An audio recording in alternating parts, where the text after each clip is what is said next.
Let us pray in the name of the Father, and of the Son, and of the Holy Spirit. Amen. O Jesus, through the Immaculate Heart of Mary, I offer you my prayers, works, joys, and sufferings on this day for all the intentions of your Sacred Heart, in union with the holy sacrifice of the Mass throughout the world, in reparation for my sins, for the intentions of all my relatives and friends, and in particular for the intentions of the Holy Father. Amen. Let us pray for the intentions of the Holy Father for the month of December. For persons with disabilities, we pray that people living with disabilities may be at the center of attention in society, and that institutions may offer inclusive programs which value their active participation. Our Father, who art in heaven, hallowed be thy name. Thy kingdom come, thy will be done, on earth as it is in heaven. Give us this day our daily bread, and forgive us our trespasses, as we forgive those who trespass against us. And lead us not into temptation, but deliver us from evil. Amen. Hail Mary, full of grace, the Lord is with you. Blessed are you amongst women, and blessed is the fruit of thy womb, Jesus. Holy Mary, Mother of God, pray for us sinners, now and at the hour of our death. Amen. Glory be to the Father, and to the Son, and to the Holy Spirit, as it was in the beginning, is now, and ever shall be, world without end. Amen. My dear friends, the Word of God welcomes us this morning. And as we begin this day, let us begin by spending time with the Lord. As we have decided to welcome this day in the presence of the Lord, let us begin by thanking Him for all that He has done for us, all the blessings that He has bestowed on us, and most importantly, for all the graces, for all the favors that He has given us right from our birth till now. On many occasions, we see that because we are caught up with so many other activities, because of our busy schedule, we don't pay attention to these small details that are there in our lives. Very often, these graces, these blessings, which are so important in our lives, are kept aside. And therefore today, as we begin today's morning prayer, we ask the Lord to give us the grace so that we may be able to appreciate the good things that He has done for us. And therefore, it is appropriate that we begin today's prayer by thanking the Lord for all that He has done for us. First and foremost, we thank the Lord for the gift of life, for giving us talents, abilities, and various opportunities in our lives. We also thank the Lord for the gift of our family members, friends, relatives, near and dear ones, and all those who play a very important role in our lives. Now we see that there are so many people who have been instrumental in our lives in so many ways. These people have dedicated their time and effort, and thus they have shaped and helped us become who we are. And therefore we thank the Lord for their presence in our lives, and we also ask the Lord to bless them so that they may be able to have the fullness of life. We also thank the Lord for the gift of this day, yet another day that we have been given to make good use of our talents, of our abilities, and more importantly, to make a difference not only in our lives but also in the lives of those around us. We also thank the Lord for the various opportunities that He has given us. Opportunities to put our talents, to put our abilities to use. And at the same time, opportunities to help others make a difference in their lives. Lord, we also want to thank You for all the experiences that You have given us. Some of these experiences may be really good. We may want to cherish these experiences, but there may be other experiences which may be bitter, which may be harsh. Nonetheless, these bitter experiences may have taught us a lot in life. These are the experiences that have made us stronger. And therefore, Lord, we thank You for giving us these experiences, for making us better individuals, for making us stronger, and thus for preparing us to face the challenges in life.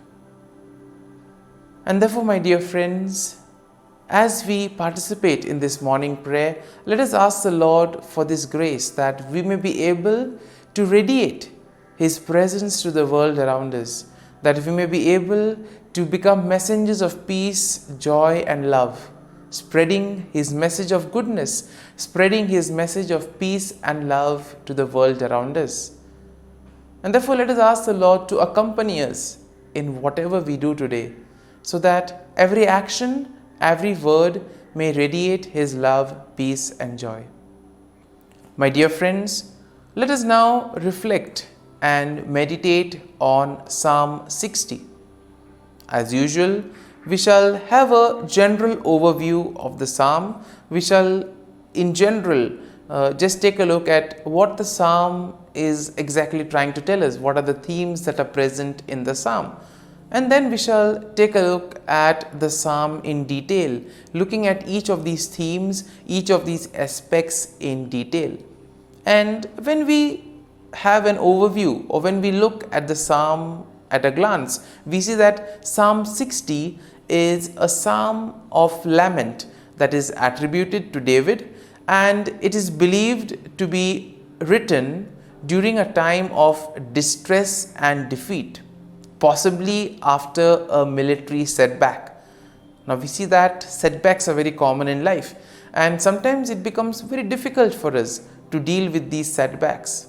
We have planned something, things don't go according to plan, and therefore we feel disappointed, we lose our faith, our trust and hope. We get disappointed and we are not interested in anything else later on then. And possibly in those moments, this is a psalm that can help us to collect ourselves, to rejuvenate, to place our faith and trust in the Lord and allow Him to bring us out of that situation. Now, we see that the psalm can be divided in 4 main sections. And in verses 1 to 3, we see that there is an acknowledgement of God's rejection and a plea for restoration. In the second section, we see a reflection of God's past deliverance and a request for His help. And this we will find in verses 4 to 8. In verses 9 to 11, we see there is a cry for God's intervention against the enemy. And finally, in verses 12 to 14, there is a declaration of confidence in God's victory. And therefore, overall, when we take a look at Psalm 60, we see that Psalm 60 will reflect on David's plea for restoration and victory in the face of distress and defeat. And this psalm highlights the importance of seeking God's help and acknowledging His power and deliverance. This psalm can also serve as a reminder of the need to depend on God's intervention, especially in times of trouble, and to trust in the faithfulness of the Lord and thus rejoice in the victory that the Lord provides us. And now let us take a look at the psalm in detail. Now, in the first section of the psalm, we see that David acknowledges the sense of God's rejection and he pleads for restoration. So in a way here we see that David is probably sensing that he has gone away from the Lord, and therefore now he wants to restore back. He wants to come back to the Lord. He wants to undo the wrong that he has done. And here he begins by expressing his feeling of being rejected and cast off by God. Once again, pretty strong at this point of time. And here we see that he does this by symbolizing it or comparing it to the breaching of the walls of the land. And therefore here we see that David now recognizes the severity of the situation, and therefore he implores God to intervene and restore his favor and protection. So he has gone away from the Lord, and now he wants the Lord to help him come back to him. And therefore we see that in this section it is all about knowing one's weakness. Therefore in our lives too, when we become aware of our weakness, of our shortcomings, that is the first step towards transformation. It is only once you are aware of what you have done wrong, or once you are aware of the areas where you are going away from the Lord, it is only then can you begin the remedy or the corrective measures. Moving on to the second section of the psalm, we see that David reflects on God's past deliverance and he seeks God's help once again. Now he recalls how God has given his people a banner, a symbol of victory, and therefore he asks the Lord to do the same. Now David acknowledges that it is only through God's power and help that victory can be achieved. And therefore what does he do? He expresses his dependence on God's assistance in the midst of defeat. So he already knows that he is deep in trouble, but still he has faith that the Lord can do something about it. And my dear friends, this is something that all of us need to have. We too need to have that confidence that the Lord will do something to help us, to guide us and bring us out from those stressful, difficult moments. Now in the third section, we see that David cries out for God's intervention against his enemy. And therefore he pleads for God to extend his help and to defeat the enemy who has brought devastation and affliction upon them. Now David also will acknowledge the significance of God's intervention, and thus he recognizes that his victory is completely dependent on God's action. And therefore this aspect of surrendering, this aspect of placing oneself in the hands of the Lord, allowing the Lord to guide and protect, this is very important and is explicitly seen in this psalm. And therefore in the final section, we see that David declares his confidence in God's victory. He proclaims that God's right hand, symbolizing his strength and power, will lead to triumph and will lead him to victory against his enemies. And therefore we see that David acknowledges that victory will ultimately depend on God. It is God who will do everything for him. And thus he expresses that he himself needs to place his faith and trust in the Lord, and that the Lord will act on behalf of him and also on behalf of all the people. And therefore, my dear friends, as we reflect on this psalm, let us spend time in assimilating it. Let the psalm take root in us, so that when we are faced in these difficult moments, when we feel that we are deep down in trouble, this psalm can act as a great source of consolation. It can help us to regroup. It can help us to get back on our feet by placing our faith and trust in the Lord. And therefore, my dear friends, as we have reflected and meditated on this psalm, let us now close our eyes at this morning hour and let us thank the Lord. Let us praise the Lord. Let us glorify the Lord. Loving Father, you have given us this time in the morning. You have been gracious to us. You have given us your Son, our Lord Jesus Christ, who has cleansed us from our sin. He has taken away all our sins and He has given us a new life. Lord, we thank you for giving us the Holy Spirit. And therefore, Lord, we ask you to bless us and protect us at every step of the way. Be our guiding force. Be there to always show us the way. And for all this, Lord, we thank you, we praise you, and we glorify you. You have protected us and you have guarded us through the night. You have given us this time to spend with you. You have woken us up this morning and you have given us good health of mind and body. And for all this, Lord, for your love, for your mercy, for your generosity, we thank you and we praise you, O Lord. You are a merciful God. You have blessed us in so many ways. As we reflect on our blessings, as we reflect on all the good things that have happened to us, as we reflect on our experiences, Lord, we want to thank you. We want to praise you for making us better individuals. And now, my dear friends, let us spend a few moments in silence and let us reflect on the psalm. Let us see what touched us. Could be a word, could be a phrase, or could be a sentence or a thought. Remain with that and allow the psalm to take root in you so that ultimately your words, your actions will radiate the love, peace, and joy of Christ to the world around.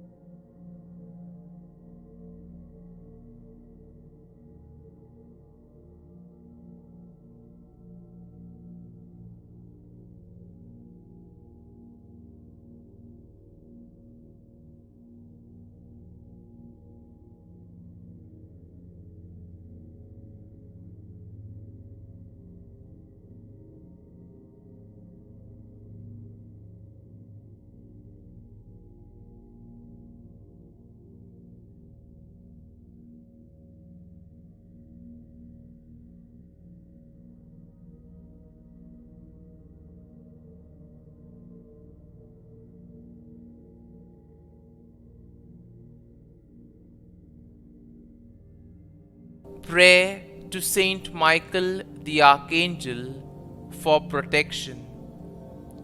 Saint Michael the Archangel, defend us in battle.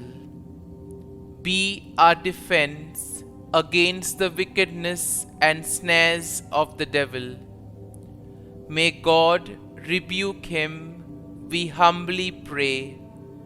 And do thou, O Prince of the heavenly hosts, by the power of God, thrust into hell Satan and all the evil spirits who prowl about the world, seeking the ruin of souls. Amen. Act of Adoration. O Sacrament most holy, O Sacrament divine, all praise and all thanksgiving be every moment thine. Saint Gertrude Prayer for souls in purgatory. Eternal Father, I offer Thee the most precious blood of Thy divine Son, Jesus, in union with the masses said throughout the world today, for all the holy souls in purgatory, for sinners everywhere, for sinners in the universal church, those in my own home and within my family. Amen. May the divine assistance remain always with us, and may the souls of the faithful departed through the mercy of God rest in peace. Amen. Glory be to the Father, and to the Son, and to the Holy Spirit, as it was in the beginning, is now, and ever shall be, world without end. Amen.